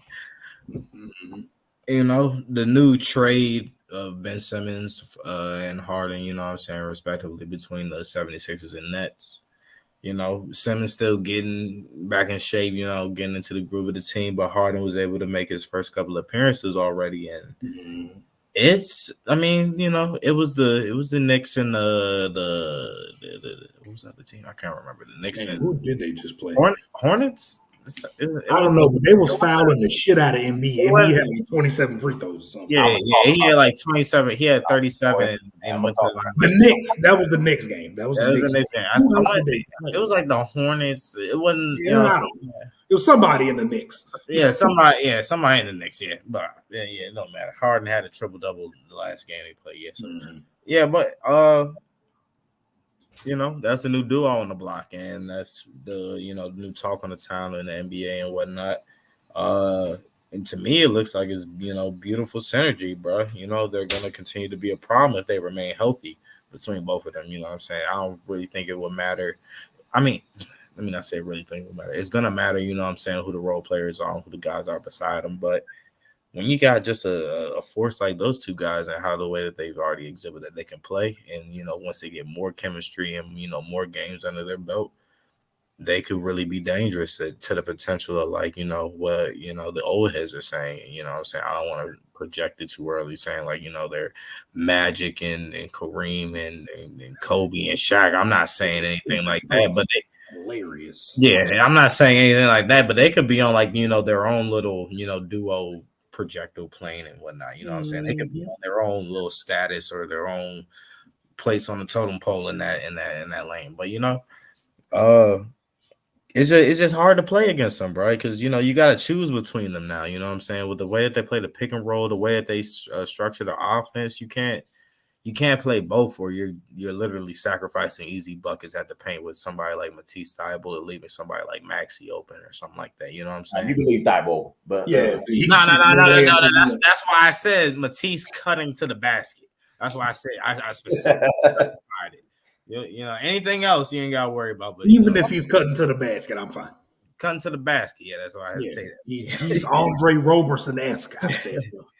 Yeah, but you can't pick both because you know what I'm saying. You pick one, the other one's gonna kill you. You pick the other one's gonna kill you. So, Embiid doesn't have to post up every possession, so that's a big thing for him. He can spread out the floor a little bit. He can do a lot of other things rather than just be the low block kind of guy. You know what I'm saying? It's because that's the only guy that you can really depend on your offense at the time. They're gonna get pressure on the rim so they can create for themselves and others. Like I said, it's going to be hard for other teams to compete with Philly, bro. Even with Harden, as early as we already saw, 2 games and just really getting the legs back under him. And with a whole new team, he's already getting triple dubs with Embiid. And Embiid isn't missing a step on his dominance down low. So it's definitely gonna be hard for a lot of teams, in my opinion, and it's gonna be scary. But how y'all feeling about it? Scary hours. Mm. It has clearly worked. Clearly worked. They need to do some redecorating with that roster in the offseason. Tobias Harris. But yeah, they need to do some redecorating to make that team like legit like a champ. I still think they could get to the finals, but I don't think whoever comes out the West to me should be Phoenix. I think they'll beat, whoever comes out of the East. But here's a stat for you. In the 46 games before Harden got there, Joel Embiid got assisted on 49% of his baskets. For a big man, that's relatively low because somebody has to give you the ball in order for you to score. You ain't bringing the ball up. Oh yeah. Mm-hmm. In the 2 games Harden has played as of Monday, that man Joel Embiid's baskets assisted is at 82%. 82. He's not even having to work for them buckets no more. He's averaging 36 since Harden has been there on 66% true shooting percentage, bro. He said it's easy. He said it was easier. It is easy money for Embiid right now. He doesn't have to go extra hard, running his post game early in the game. The pick and roll, it's not I think people when they think Harden and Embiid pick and roll, they were thinking more like, lobs and shit like that, because that's what Harden did with Dwight and Capella, and to a certain extent Nick Claxton. It's more of I'm gonna drop it off to his ass, and then he gonna 1-2 hook shot, 1-2, go up into his layup and shit like that. It's cool. It's really cool. I think it's a really, really, really, really, really good duo. My question for them is if the refs in the playoffs swallow the whistle, not are they going to be able to create, but are the rest of the supporting cast going to be good enough defensively, good enough with making outside shots for them to advance deep in the playoffs?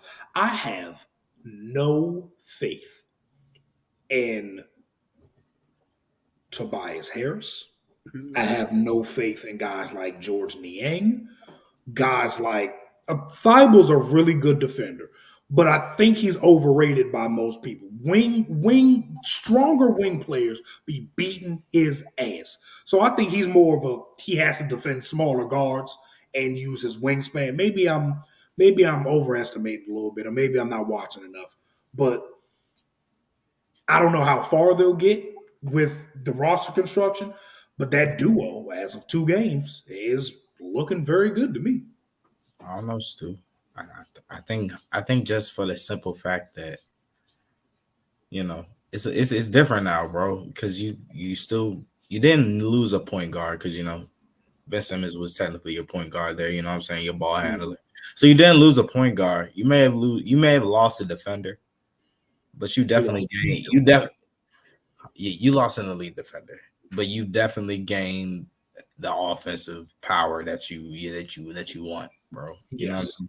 So I think that late in the games, I don't think that's gonna be as big as a thing. Just because you gain the offensive ability, you gain the guy that's gonna take the ball and go get a foul, or take the ball and drive down the rack, get the ball, get a bucket. You got a guy that's gonna do that rather instead of Ben Simmons, who we've seen like recently show that he shies away from set moments when the ball is in his hands, even if it's a wide open jumper. I mean, not wide open jumper, wide open, under the basket layup with Trae Young in front of your face. But it's just stuff like that.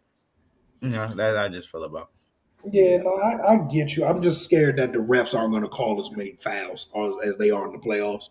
And I think we're underestimating how bad Tobias Harris is for that contract. Like, he don't shoot open threes. He dribbles too much. He can't dribble, really. He operates in the same space that Embiid does.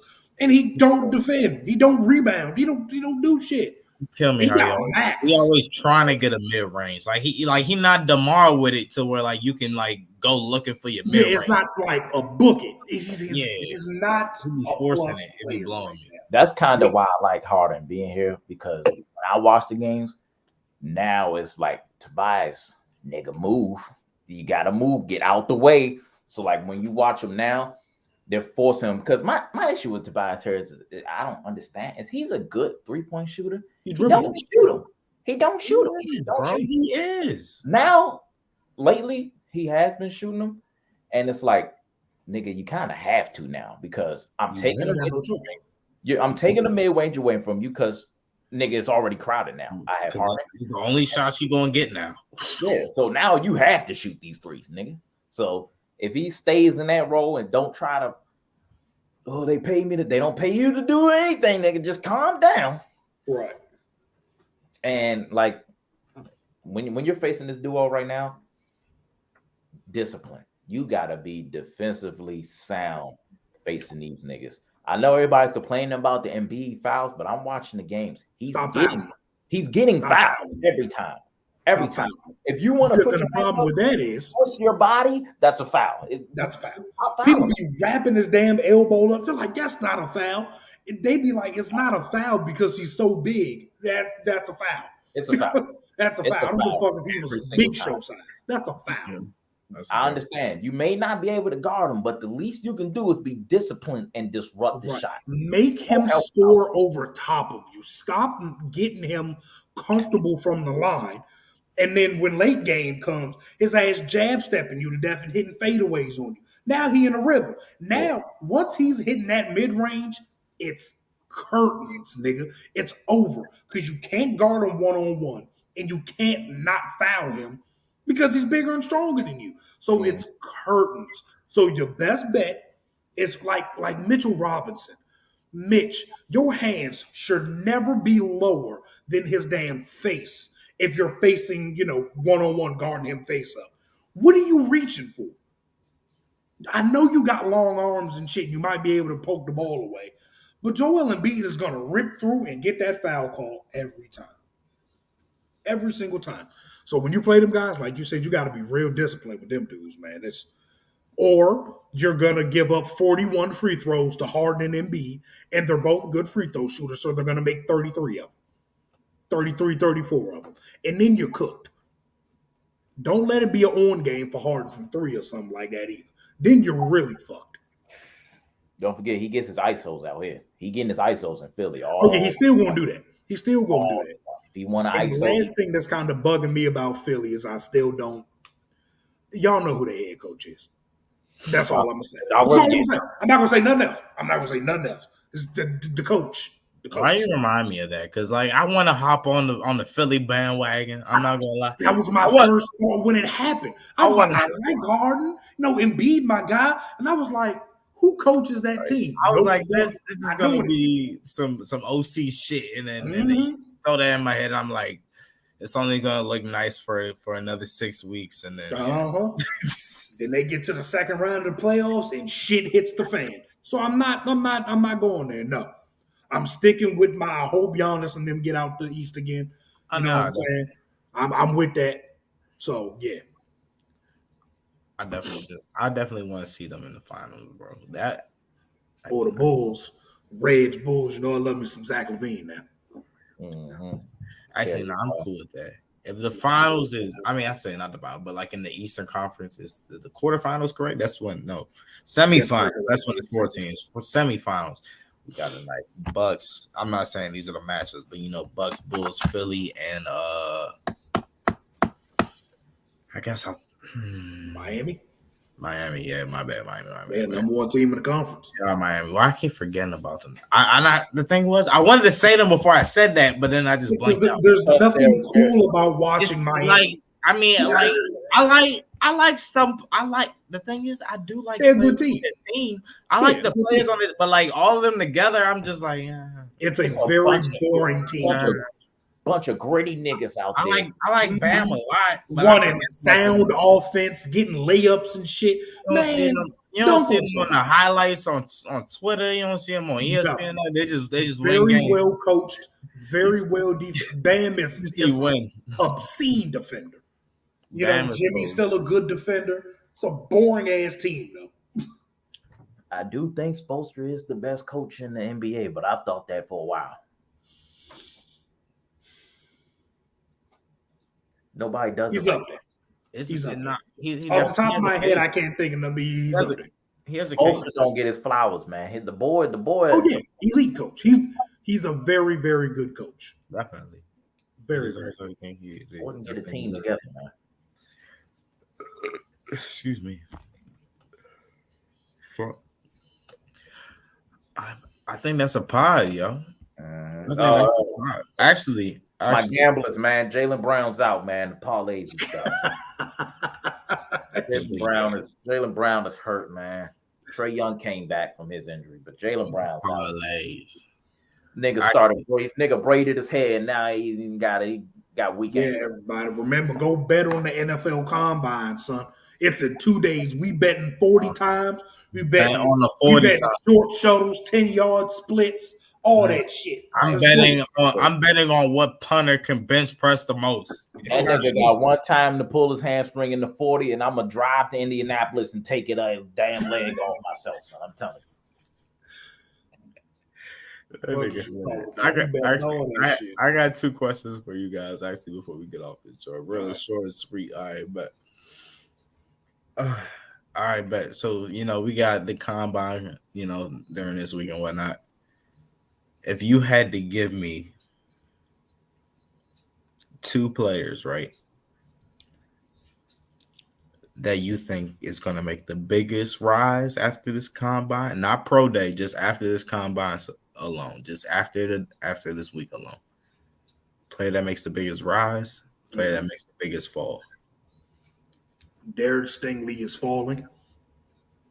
Even, he's not participating, but he's falling.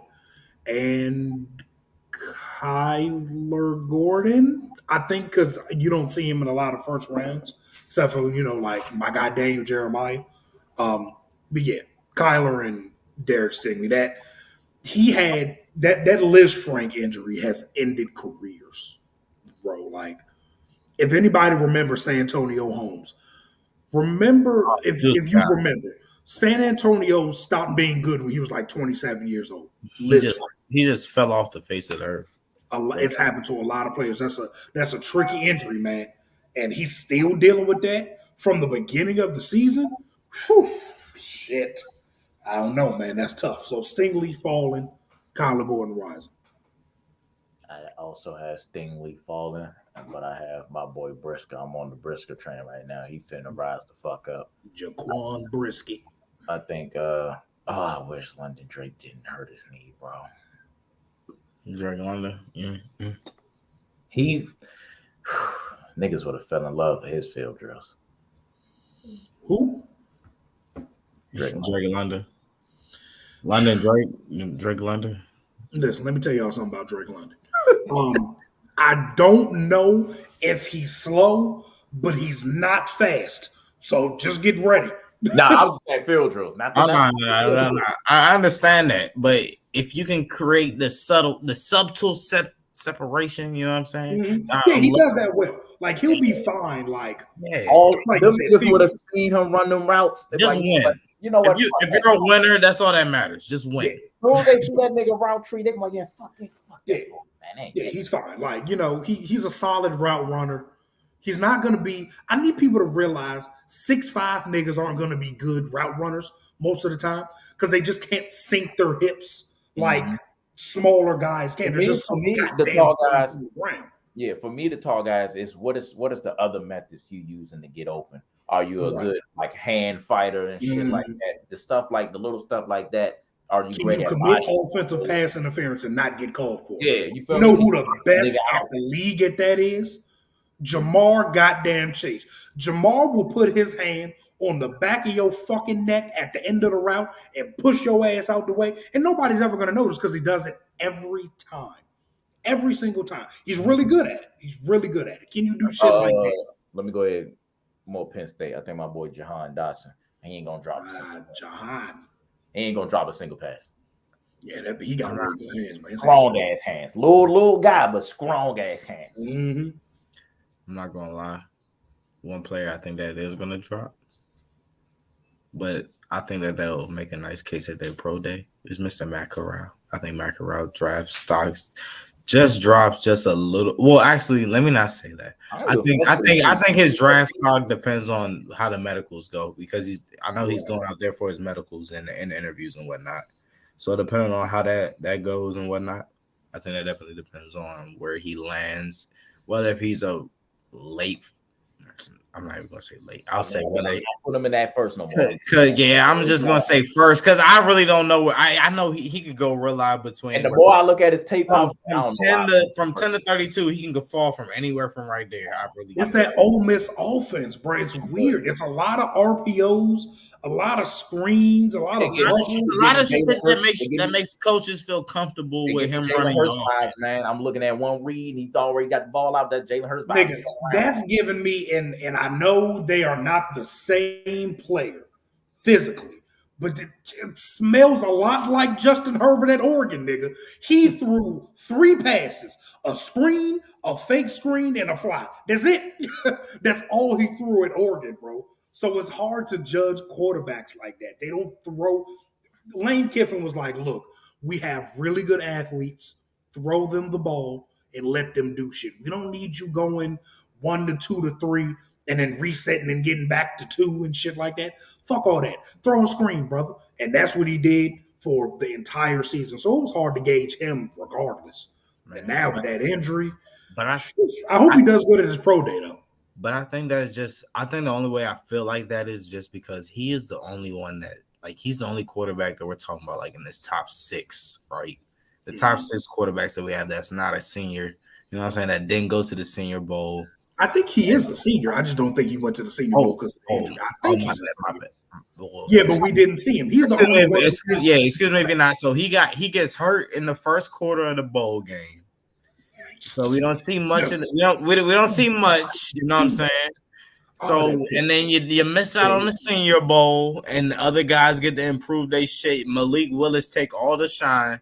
I mean, well, not all the shine. You know, Kenny Pickett, Desmond Ridder, they do their thing too. You know what I'm saying? They get all right. Willis took the shine, goddamn. But yeah, you know, Willis came out as the top guy for most organizations. So I'll just say that. And then because Willis shit just pops. Like everything he does just. Boom, it's right there at you. It's electric, you know what I'm saying? It gives your offense, you know, more, you know what I'm saying? It expands the offense, you know what I'm saying? You got a guy that can not only just throw but can run, bro. So you know it opens up your offense. That nigga tape on, you're like, oh my fucking god. It's like, nigga, what, bro? What the fuck? Exactly. It will be 2 plays in a row. A defense will run cover 2. One of them, he'll hit the hole shot.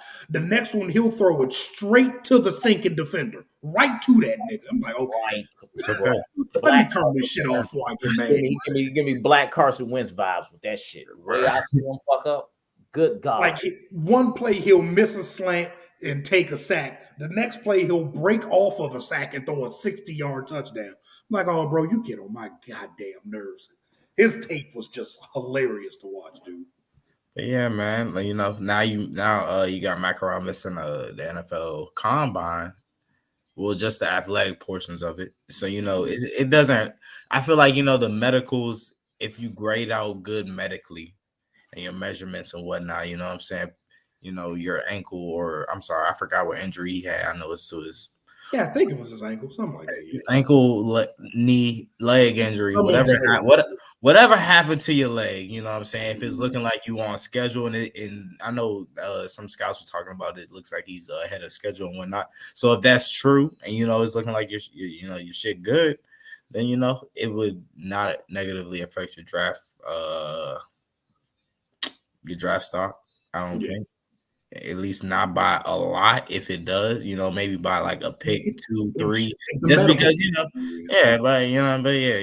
but if you kill your interviews, you know what I'm saying, and you know what I'm saying, your tape is, you know, official, you know what I'm saying, it proves exactly what you say and exactly who you are, and you know you nail the interviews, and you know you're the guy that you say that you are, you know what I'm saying, you're the leader that you say that you are, you show you got the capabilities of a quarterback, then I feel like you're in good shape, you know what I'm saying. Because that's what a lot of coaches like. My coach, like, you know what I'm saying? Fuck how you play. Are you a leader? Do you rally the guys? Yeah, you need that as a whatchamacallit. Yeah, fuck if you can throw a good spiral or if you can throw an out route. Can you get the guys rallied in the locker room? Mm-hmm. Fuck if you can complete a seam route. That sounds really good until you end up with Jalen Hurts, nigga. Then you're upset. Till you end up with every quarterback I ever had that didn't take us nowhere. So every quarterback I had. But yeah, it's just shit like that, man. But one more combine note. Kenny Pickett, he fucked everything up at the Senior Bowl. He should have got them small ass hands measured.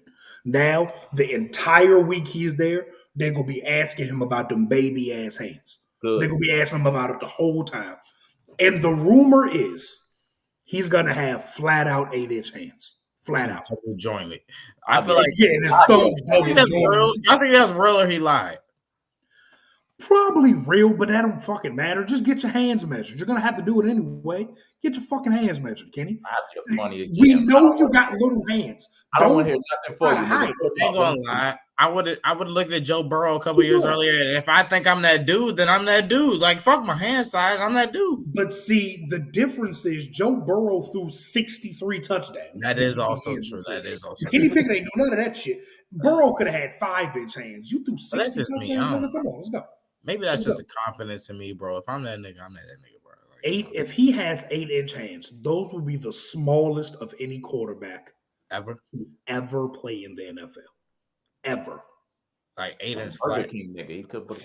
Flat it goes from thumb to pinky. Yep, that look like 8 inches. That would be the smallest ever. Me right here, yo. Ever, son. Like, combine anomalies like that usually don't get drafted in the first round, man. He will, though, because he's a good player. But small ass hands. Now, let me tell you something, Stu. If he got 8-inch hands and I have like around 8-inch hands, let me tell you something. He's doing miracles out there because obviously.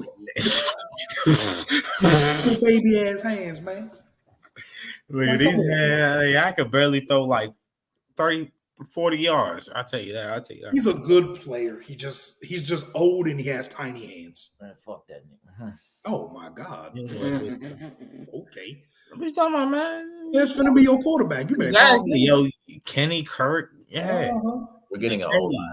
He said he don't care. Kenny Carolina. Yes, sir. Kenny Carolina. Yes, sir. I like it. He said he don't give a damn if he reach. We're going O-line. Y'all like niggas with gloves anyway. Yeah. Them niggas finna draft Daniel Falele at 6. Get the behemoth in there. Yes, sir. I like it, bro. I like it. They're going to draft Zion Johnson. Yes, sir. Damn. Senior Bowl standout Zion Johnson. Yes, sir. Yeah, that's a good pick, yo. Good player. Hey, look, I don't give a fuck. Get a lineman. No, here you go. They just get a lineman until they draft Thayer Mumford at 6. Then he upset. Protect your quarterback. That's all that matters. That's right. Protect Kirk Cousins. Sam Darnold. Yes, let all the errors and all the wrong and just all the inaccurate passes be on him, bro. Just everything on he already was, but all right. Yeah, future Carolina Panther Taylor Heineke gonna be out there throwing the motherfuckers. Nigga, he's a pass Panther. How the hell he coming back? Yeah, past and future. My bad. Yeah. Bring him back, yo. Bring him back. Yeah, reunion. Yes, sir. That nigga was practice squad when he was here, son. Hey, man. Y'all should have played him. Yeah, he better than all them other niggas. He better than PJ Walker. He would have beat Tom Brady. Probably better than Cam right now. He would have beat Tom Brady. Mm-hmm. Oh, God. Oh, Jesus. He did it. He did it. So I can't say he wouldn't. I mean, yeah, sure. Ain't beat the nigga when it mattered. Dad, talk to him, nigga. All right. It's time to end the pod. It's time to end this pod now. I'm not gonna take this from y'all. But so he benched 375. This nigga's hilarious. Hey, listen. All right, never mind. Stu, say what you gotta say so I can say. I lay y'all niggas, man. Everybody be safe. Hey, Don. You got something to say? Nah. Drama Rat Superior. Okay, so hey man, shout out to the Washington Commanders. You know what I'm saying? We're gonna draft Desmond Ritter, George Pickens, and